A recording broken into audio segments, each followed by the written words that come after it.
Fue en esa noche de paz, cuando las estrellas se voltearon para contemplar la tierra en asombro, cuando los cielos se acercaron, maravillados de un humilde pesebre,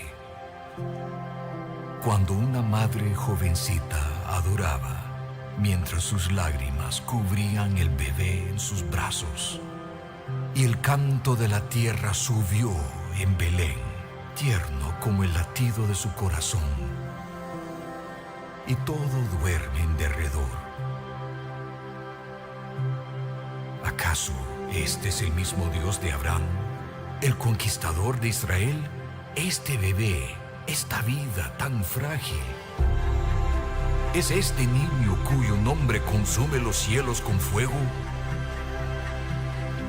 Cuya voz clamó causando el estruendo del mar, el que forjó las montañas como guardianes del firmamento, cuya mano encendió la sequía en el desierto y la oleada en guerra de las huestes elementales, quien sopló el aliento de vida al polvo y quebró el yugo del opresor, dispersando las cadenas de su pueblo como la arena, y los dirigió por la tierra con su columna de fuego.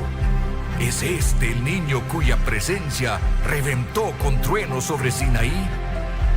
Quien rodeó a Job con el estruendo de viento, el que se puso de pie en el fuego arrasador, quien ordenó juicio contra los tiranos y cuya palabra ardió los labios de los profetas, quemando las páginas de la historia con la furia de su fuerza. ¿Será este el mismo Dios que escogió llegar como el rey vulnerable, estableciendo su trono en pesebre y paja, provocando lágrimas entre los pastores, recibiendo regalos de los peregrinos, su fama desconocida en este mundo? Él es Jesús, el que brama por los cielos, y aún así susurra nuestros corazones, el que reina en victoria, pero se inclina a servir al quebrantado. Él es Dios en la furia, Dios en el silencio. Sostiene el equilibrio de este misterio en sus manos. Conserva nuestras preguntas hasta que no sean necesarias, hasta que lo único que vemos es Él. Amén, amén, amén. Un aplauso. Qué lindo. Qué lindo, cierto, poder entender que el que nació en ese pesebre allá en Belén hace más de 2000 años es el mismo Hijo de Dios, y todas esas proezas que veíamos ahí correspondían a Él, hecho un bebé, para enseñarnos muchas cosas, y de ello vamos a estar hablando hoy precisamente. Siempre me gusta comenzar con una palabra de reflexión. Entonces, la palabra de Dios nos relata en Lucas capítulo 1 y 2 todo acerca de el nacimiento de Jesús, y nos habla también acerca del propósito de Dios de hacerlo para la humanidad, pero también Él se entiende con propósitos individuales en la vida de cada uno de nosotros, y vemos ahí cosas sobrenaturales. Vamos a ver cómo Dios se le aparece a una joven, María, y ella fue la madre de Jesús, a una señora ya entrada en años, que ya era estéril, no tenía hijos, y cómo se convirtió en la madre de Juan el Bautista. Y también vemos cómo un emperador, el grande emperador de Roma, César Augusto, promulga un edicto para hacer un censo. Todo parece cosas individuales por su lado. No, todo cumple un propósito de Dios, y ese es el propósito de Dios para la humanidad, pero también lo cumple en la vida de cada uno de nosotros. Y tengo estas preguntas para que las vayamos meditando. ¿Por qué crees que Dios eligió a María para ser la madre de Jesús? ¿Por qué? Otra pregunta: ¿por qué escogió a Elizabeth para ser la madre de Juan el Bautista? Otra pregunta: ¿por qué fue que el emperador César Augusto se le ocurrió hacer un censo precisamente en ese tiempo? Y una última pregunta para ti: ¿cómo manejas el temor o la incertidumbre cuando Dios te llama a algo? Todos ellos fueron llamados. ¿Y tú cómo manejas ese temor e incertidumbre cuando Dios te llama? Muy bien, comencemos. ¿Sabes tú desde cuándo se definió para Dios este asunto de la Navidad? ¿Ocurrió cuando nació Jesús? No, el asunto de la Navidad fue programado desde siempre, desde la eternidad. Observa que Dios creó a Adán y a Eva, los puso sobre el jardín del Edén, les dijo: crezcan, sojuzguen la tierra o administrenla, ustedes van a ser los reyes de la tierra, tienen derecho, les dio libertad, escojan entre el bien o el mal. El mal, si deciden tomar ese alimento, ese fruto que está en el medio, el árbol del bien y del mal. Les advierto, no coman de él, porque el día que coman ciertamente morirán. Lo dijo el Señor. Y perfecto, tenían todo a su disposición. Lamentablemente escogieron seguir lo que la serpiente, Satanás, les dijo: no van a morir, van a ser iguales que Dios. Eva lo tomó, comió y le dio a Adán, y entró la muerte. Tan crítico era eso. Eso no era solamente de comer algo, no, era desobediencia, era traspasar lo que Dios había dicho, era real, entraba la muerte. Tan cierto es que hubo separación de sus vidas de Dios, sintieron vergüenza producto de ese pecado, y entró la muerte. Muchos años después murieron físicamente. Espiritualmente es separación de Dios. Y no pasó una siguiente generación cuando ya un hermano mató al otro. Caín mató a Abel. Tremendo. La tierra fue maldecida por culpa de todo eso. Ya ellos tenían que trabajar para conseguir el alimento, ya no se daba por sí mismo, ya tenían que cuidarse de las fieras, de los insectos, de todo. Maldición una y otra. Pero Dios amó tanto la humanidad que sin duda Él pensó: ya ellos no tienen salida, podemos dejar que se pierdan por siempre, o podemos mirar cómo sacarlos.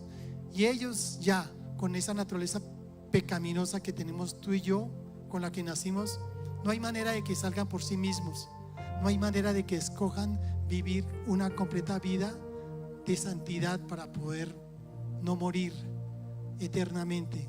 La única salida es en mi amor, diría Dios.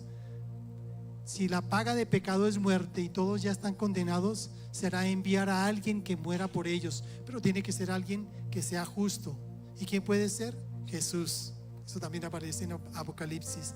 Así que Él envió a Jesucristo, y Jesucristo entonces vino a esta tierra y nació para hacer lo que se esperaba: vivir para morir, el justo por el injusto, para que tú y yo tengamos vida y vida eterna. Por ello, como les digo, desde el comienzo ya está establecida la Navidad, esa época especial del gran regalo de Jesús para cada uno de nosotros. Vamos a estar viendo en los siguientes ejemplos cómo la soberanía de Dios fluye a través de las vidas de las personas, tanto para bendecir la humanidad como para bendecirnos a cada uno de nosotros. Así que les invito a que veamos Lucas capítulo 1, versículo 26 al 38. El título que dice en la Biblia es Anuncio del nacimiento de Jesús. Dice la palabra de Dios. Voy a estar leyendo versículo a versículo y ampliando lo que allí se indica. Dice: al sexto mes, aquí está hablando del sexto mes, de que ya la prima Elizabeth estaba esperando bebé. Al sexto mes, el ángel Gabriel fue enviado por Dios. Aquí arrancamos a ver las cosas sobrenaturales. Un ángel que viene a hablar con una persona a una ciudad de Galilea llamada Nazaret. Nazaret era un sitio muy pobre, así que no estamos viendo algo esplendoroso, no, un ángel que llega a un sitio pobre, corriente. Versículo 27, a una virgen. Se dice que María debía tener 16, 17 años, comprometida para casarse. Aquí estamos hablando de que en Israel los compromisos antes de casarse se tenían que comprometer en promedio un año, se entregaban las argollas de compromiso. Prácticamente era como un matrimonio, solo que no convivían hasta que ocurriera la boda. Bueno, María estaba comprometida con con José. José, quien era de los descendientes de David. El nombre de la Virgen, dice la Biblia, era María. Excepto por el ángel, vemos que es una pareja común y corriente, como tú y como yo, sin mayores pretensiones, como dice mi esposa, sino sencillamente viviendo vidas corrientes. De pronto muchos tienen plata, otros no tienen plata, muchos tienen fama pero en general vidas comunes y corrientes. Esto lo digo es para que veamos cómo Dios pone su mirada en estas personas. Dice el versículo 28: y entrando el ángel le dijo: salve, muy favorecida, el Señor está contigo, bendita eres tú entre las mujeres. Este es el primero de los 3 ejemplos que estamos viendo acerca de la soberanía de Dios. Dios en su soberanía decidió hablarle a una muchacha llamada María. ¿Por qué? Porque así lo decidió Dios. Y esa muchacha, María, le envía un ángel, el ángel Gabriel, y le dice: salve, muy favorecida. Ella es una muchacha sencilla, humilde, y algo de lo que aprendemos ahí es: María no tenía una vida de riqueza, de fama, de lujos. Creo que si yo hubiera sido Dios y decido que nazca mi hijo en la tierra, hubiera escogido una familia de mucho dinero, que tuviera todas las comodidades para que fuera a nacer en el mejor hospital, en el mejor sitio, con los mejores médicos a su alrededor, y que no tuviera un poquito de escasez, porque es mi hijo, para mi hijo lo mejor. Yo creo que eso es lo que hubiera hecho, pero Dios no mira eso. Como los hombres, Dios no mira las apariencias, Dios mira el corazón. Y eso es lo que hizo Dios. Él pensó: debo escoger una madre para mi hijo Jesús. De entre todos vio a María. ¿Cómo la vio? Una mujer humilde, una mujer sencilla, una mujer nada ostentosa, y en ella se fijó Dios, para concederle ese privilegio, porque Dios mira el corazón. Mira lo que dice Isaías 57:15, para que veamos cómo podemos conquistar el corazón de Dios. Lo escribió el profeta Isaías muchos años atrás. Porque así dice el alto y sublime, que vive para siempre. Está hablando de Dios, cuyo nombre es santo, es Dios. Yo habito en lo alto y santo, y también con el contrito y humilde de espíritu. Mira lo que está diciendo ahí. Él habita con el contrito, con el humilde, con esa persona que vive una vida tranquila, que vive una vida sencilla. No necesariamente quiere decir que sea pobre. Yo conozco muchas personas que son de dinero y sus corazones son sencillos, son amables, son cordiales, son gente buena. Esos son los corazones que se fija Dios para acercarse.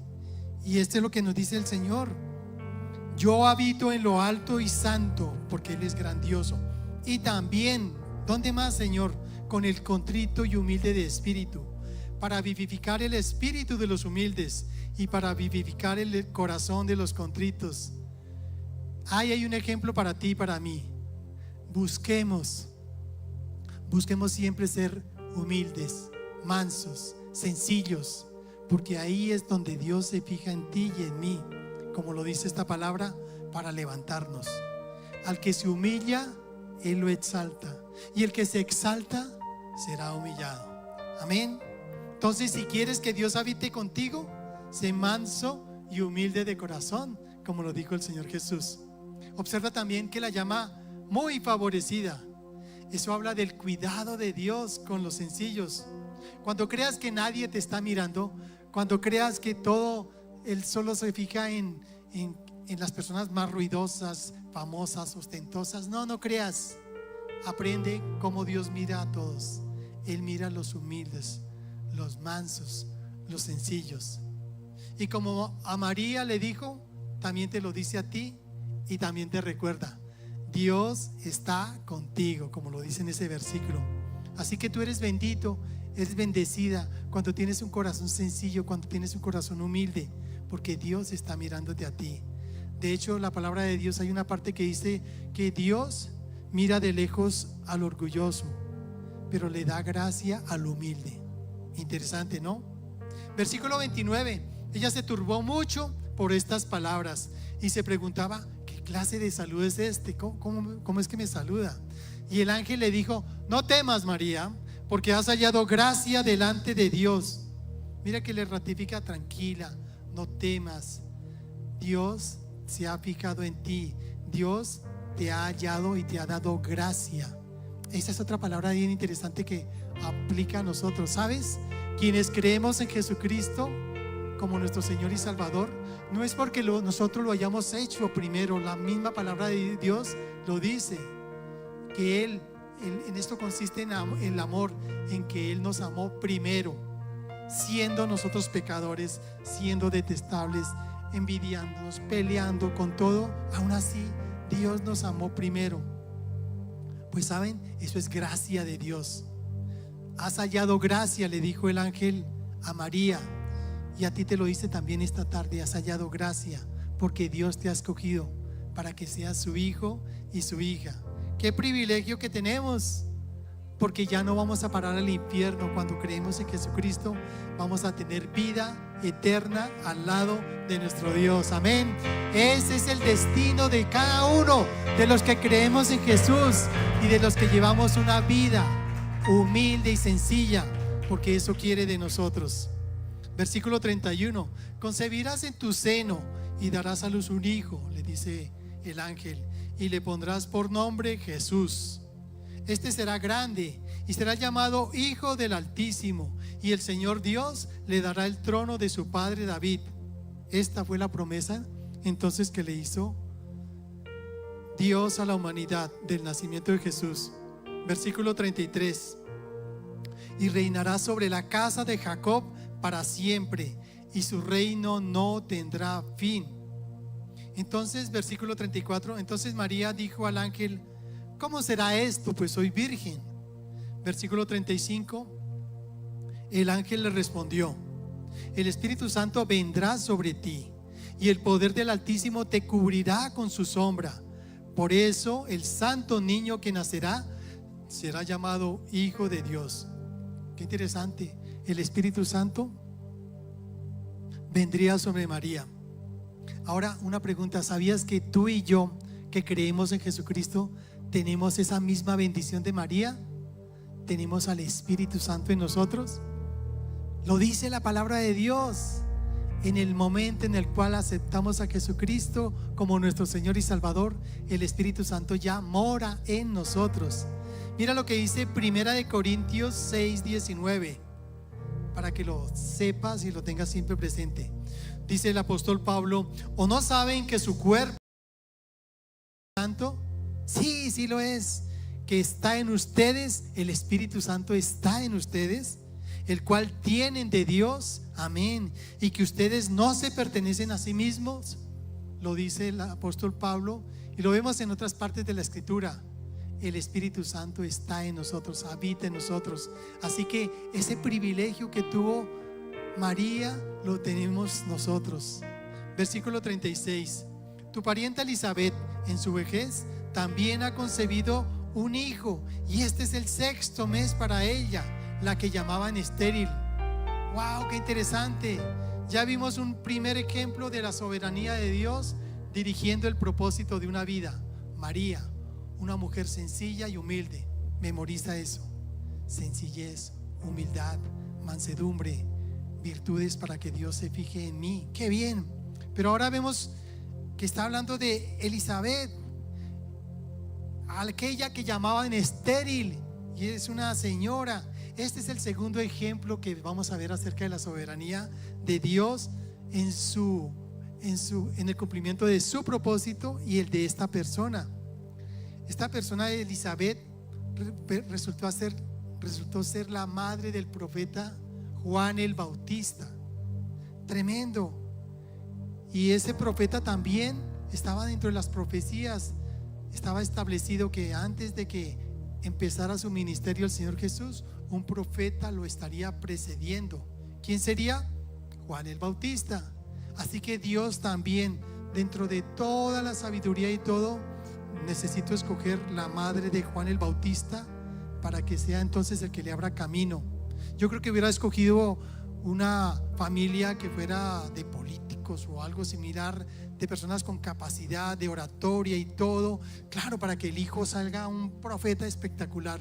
No, otra vez, esta vez Dios se fijó en en Elizabeth y Zacarías, su esposo. Ambos eran personas consagradas a Dios. El uno era sacerdote, la otra era hija de la familia de Aarón. Wow, mejor dicho, personas exclusivas. Y la palabra de Dios dice que ellos eran fieles, que querían tener hijos pero no pudieron tener, y el tiempo se fue pasando y ellos iban todas las semanas a la sinagoga y eran muy fieles. Mira, Dios se fija en la fidelidad. A veces nosotros pensamos, pero ¿qué vamos a hacer? Pero mira, Dios no nos responde. ¿Será que Dios se nos olvidó? No, nunca pienses eso. Dios, si tú te mantienes firme, si tú te mantienes fiel, si tú te consagras a Dios, tarde o temprano va a llegar el milagro sobre tu vida. Mira lo que pasó. Ella fue bendecida, o ellos fueron bendecidos. Dice Lucas 1:5, que no se los puse ahí, pero quiero leerlo acá. Hubo en los días de Herodes, rey de Judea, cierto sacerdote llamado Zacarías, mira, era sacerdote, del grupo de Abías, que tenía por mujer una de las hijas de Aarón, que se llamaba Elizabeth, también del grupo de sacerdotes, porque los hijos de Aarón eran sacerdotes. Ella se llamaba Elizabeth. Ambos eran justos delante de Dios. Mira, aquí está el secreto. Ambos eran justos, personas íntegras, personas consagradas, personas dedicadas. ¿Qué más dice la Biblia? Justos delante de Dios, y se conducían intachablemente en todos los mandamientos y preceptos del Señor. Mantente fiel, que Dios tarde o temprano te bendecirá. No tenían hijos porque Elizabeth era estéril y ambos eran de edad avanzada, y la una era prima de la otra. María era prima de Elizabeth. O sea que la una era una muchacha de 16, 17 años por obra del Espíritu Santo, esperando ser la madre de Jesús, y la otra una señora 60 años, no sé, o algo más, no tuvo hijos, y también esperando a quien sería Juan el Bautista, el profeta. Tremendo cómo es Dios, que escoge entre todo lo que Él considera que es lo apropiado. Tu vida y mi vida, si nos ceñimos a lo que Dios tiene para nosotros, tiene un propósito especial. Nunca desistamos de que Dios nos ama. Nunca desistamos que el propósito de Dios grande también se cumple en las vidas de cada uno de nosotros, si somos fieles. Y dice el versículo 37, hablando de que Elizabeth está esperando un bebé: porque ninguna cosa será imposible para Dios. Te lo repito, porque ninguna cosa será imposible para Dios. Y tercera vez, porque ninguna cosa será imposible para Dios. Ten confianza, firmes, pegados de la mano de Dios, porque nada es imposible para Dios. Entonces María dijo, versículo 38, aquí tienes a la sierva del Señor, hágase conmigo conforme a tu palabra. ¿Sabes? Eso se llama sumisión. Qué virtud tan importante que vemos que se ha perdido. Sujetarse, obedecer, escuchar, poner cuidado, hacer caso. Eso lo hizo María. Miremos la primera enseñanza que aprendemos acá. Enseñanza número 1. Dios tiene grandes propósitos para tu vida. Mira, al contemplar los acontecimientos que rodearon el nacimiento de Jesús en Belén, vemos cómo la soberanía de Dios actuó de manera sobrenatural para bendecir a toda la humanidad, pero también para bendecir a las personas. María, una joven sencilla y humilde, recibió la gracia de Dios para llegar a ser la madre de Jesús. Y Elizabeth, una fiel creyente, anciana y estéril, recibió la gracia de Dios para llegar a ser la madre de Juan el Bautista. Estos ejemplos nos animan a tener confianza en el amor de Dios. Ten fe, un aplauso para el que vive. Ten fe, ten confianza. Dios tiene un propósito para tu vida. A continuación veamos el tercer ejemplo. Estos dos primeros ejemplos son personas piadosas, personas que estaban conforme al corazón de Dios: humildad, mansedumbre, fidelidad, consagración.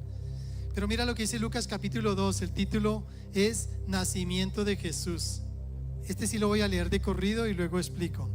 Dice así, versículo 1: Aconteció en aquellos días que salió un edicto de César Augusto para que se hiciera un censo de todo el mundo habitado. Recordemos, Roma era el imperio que había dominado toda esa región del Mediterráneo. Era Roma. Este fue el primer censo que se levantó cuando Cirenio era gobernador de Siria. 3. Todos se dirigían a inscribirse en el censo, cada uno a su ciudad. 4. También José subió de Galilea, de la ciudad de Nazaret, a Judea, a la ciudad de David, que se llama Belén, por ser él de la casa y de la familia de David.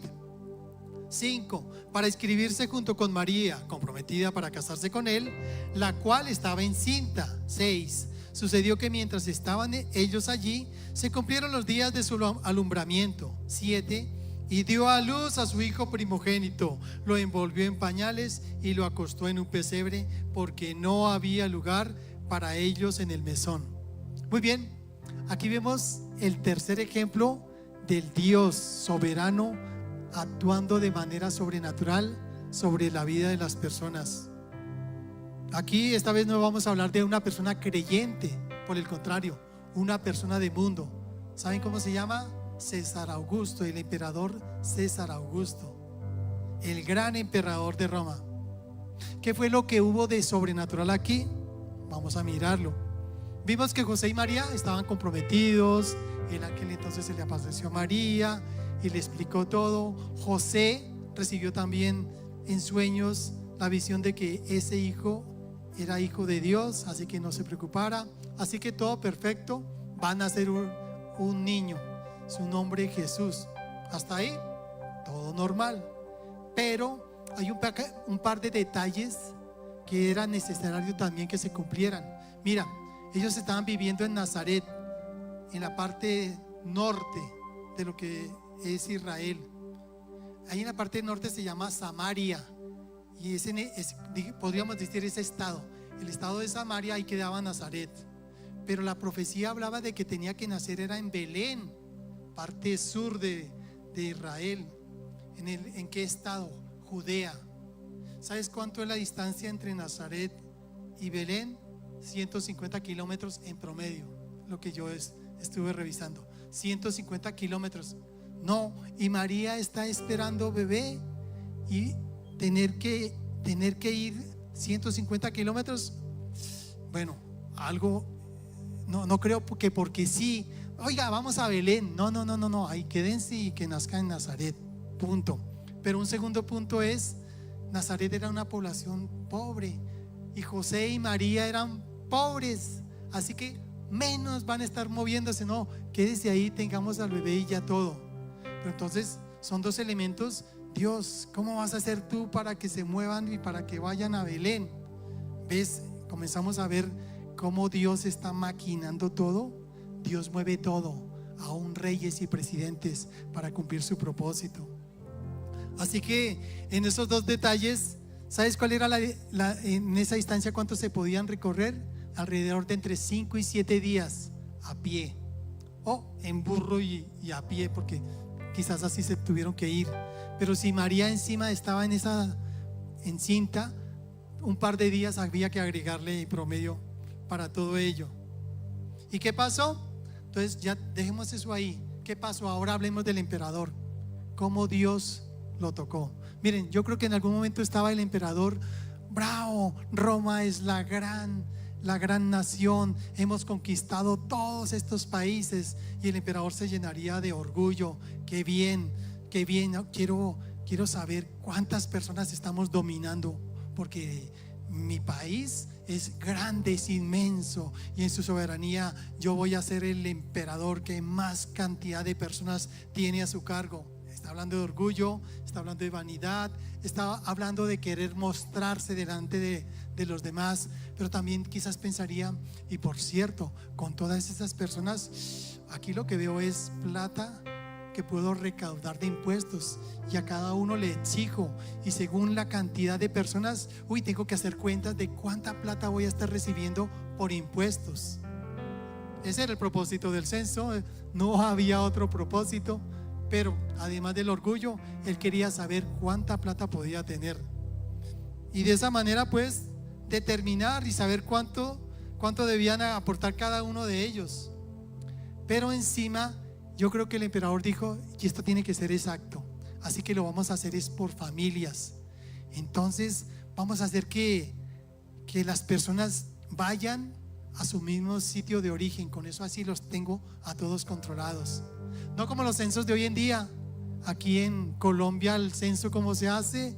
Van los censadores a las casas, golpean y preguntan y todo. No, aquí yo quiero, diría César Augusto, yo quiero que las personas vayan a su lugar de origen. Con eso no tienen salida.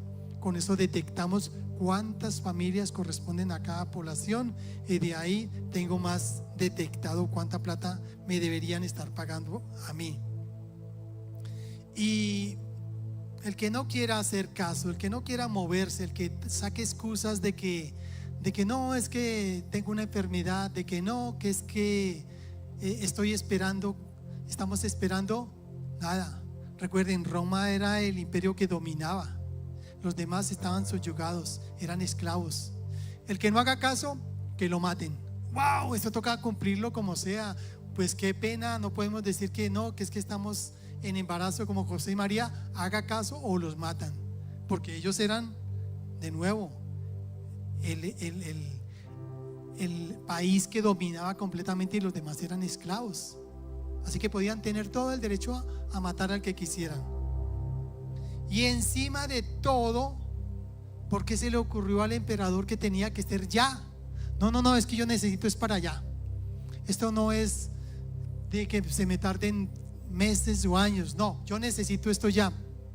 Como ocurre también en nuestros países, tardan meses y hasta a veces años para censar todo. No, él dijo para allá. Así que publíqueme ya y que se cumpla. Y a partir de este momento necesito entonces que se haga ese censo, como sea.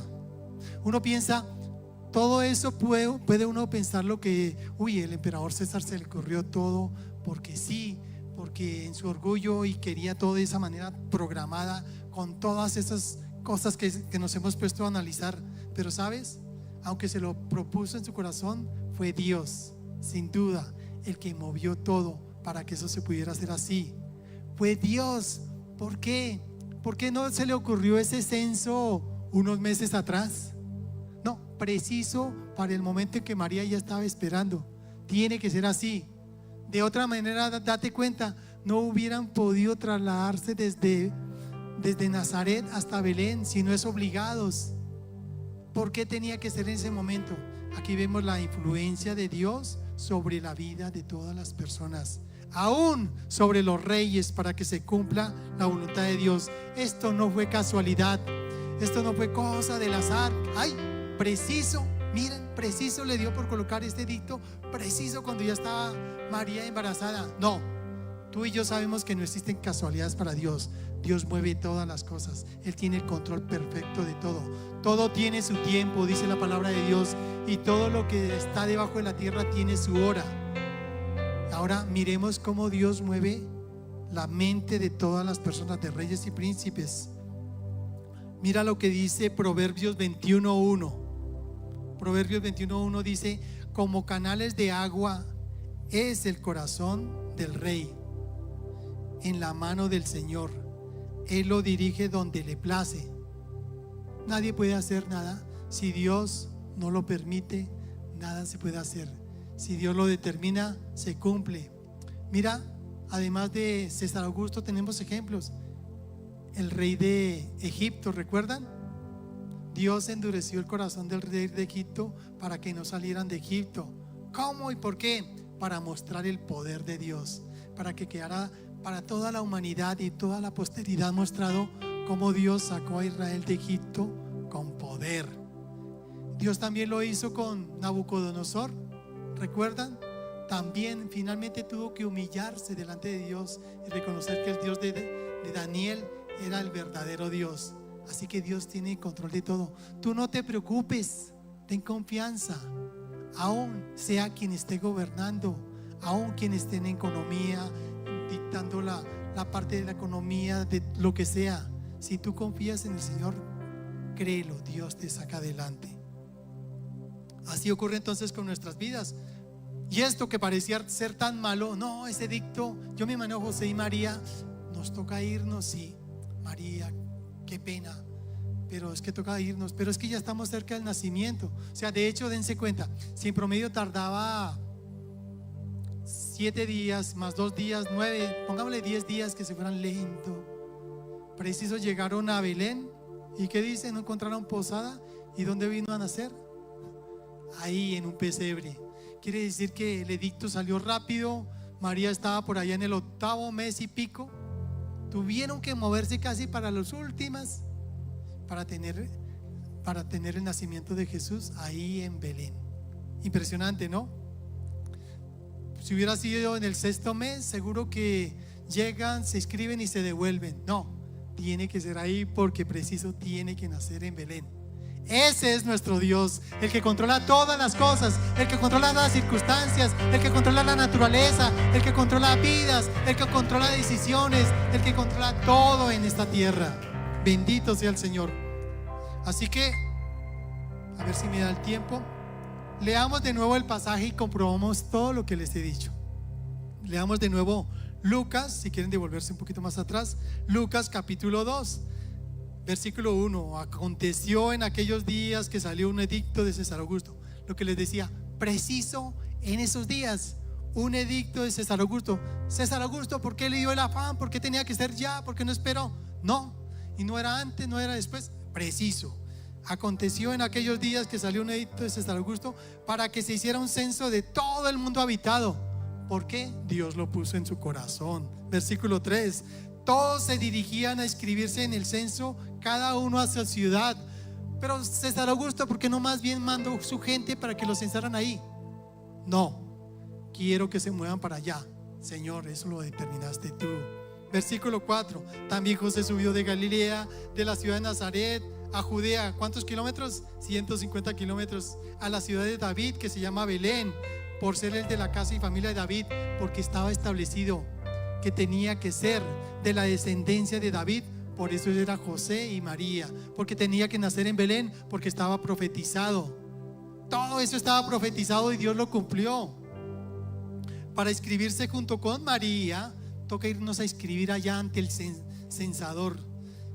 Para casarse con él, para inscribirse junto con María comprometida para casarse con él, la cual estaba encinta. Y preciso, y ahí se hizo el cumplimiento de todas las profecías. Sucedió que mientras estaban ellos allí, se cumplieron los días de su alumbramiento. Preciso cuando llegaron. No les dio tiempo para devolverse a Belén, a Nazaret. Y dio a luz a su hijo primogénito, lo envolvió en pañales, lo acostó en un pesebre, porque no había lugar para ellos en el mesón. Todo se cumplió. Pregunta, ¿hay algo imposible para Dios? Pregunta, a los que Dios ama, ¿será que las cosas que le ocurren aparentemente malas no les ayuda bien? Dios hace todo eso posible para la vida de cada uno de nosotros. Ten confianza. Miremos esta segunda enseñanza. La soberanía de Dios en el nacimiento de Jesús, como lo vimos, nos recuerda que Dios tiene el control de todas las cosas y que cualquier acontecimiento aparentemente malo, Dios lo usa para el bien de los que lo aman. Es una realidad. Llénate de esperanza. Dios tiene un propósito para ti. Busca hacer su voluntad y mantente firme, pues lo mejor está por venir cuando te apoyas en su soberanía. Amén. Bendito sea el Señor. Y algo de lo que uno tiene que aprender es: la soberanía de Dios es perfecta. La soberanía de Dios es intachable.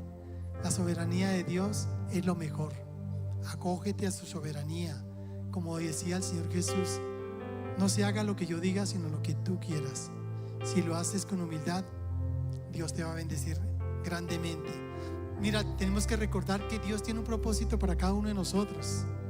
Si andamos en ese propósito, podemos caminar con fe y esperanza en la dirección que Él nos ponga y recibir fuerzas para enfrentar cualquier desafío.